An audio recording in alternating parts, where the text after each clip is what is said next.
Ask me anything. Questions like, Can I see God? What does he look like?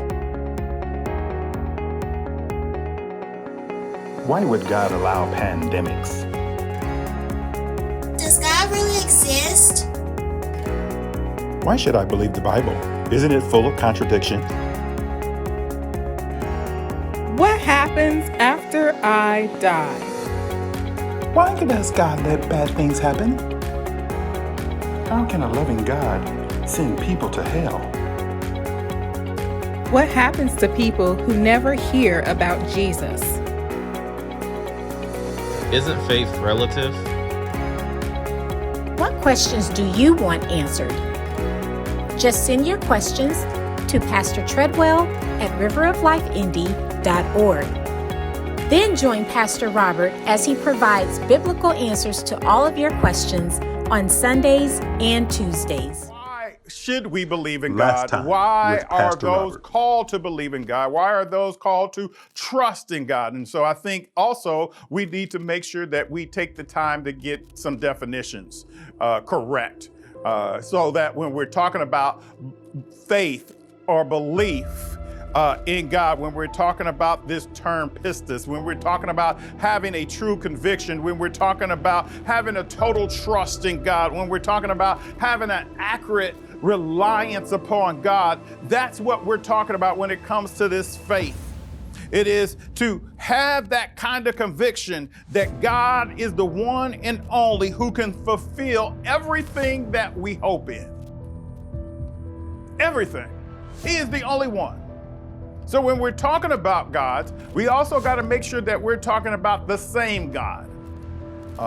And that God is also recognized and acknowledged throughout all of the scriptures as the creator.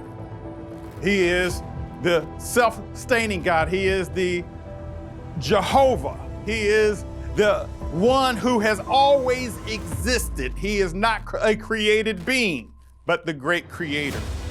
He is the God who we acknowledge in the New Testament as the Father.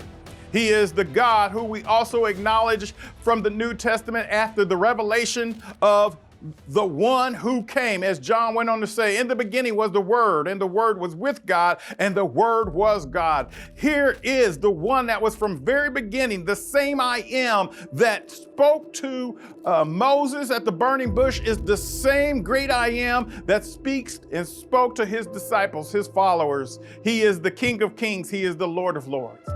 This same God is the Spirit of God, the same Spirit that hovered over the earth is the same Spirit that the Lord our God shared with his followers, shared with his disciples, that he would be the one who would come and indwell. You will know him because he will be with you and he is in you, the scriptures go on to share. And so it is this God that we are addressing. And it is only this God that we are addressing. There is only one God. Mankind has come up with their own devised gods. They have written about them, they have formed them, they have put together and molded some gods that they wanted in their image so that they can control their gods. But there is only one God who is the controller of all things, is the one who is supreme, the one who is sovereign, the one who is all things. All things were created for him, by him. And that is the God we are speaking of. And when we're talking about having hope in that one and only God, when I'm talking about hope, I'm dealing with the definition and understanding that we have the ultimate confidence that God is who he says he is.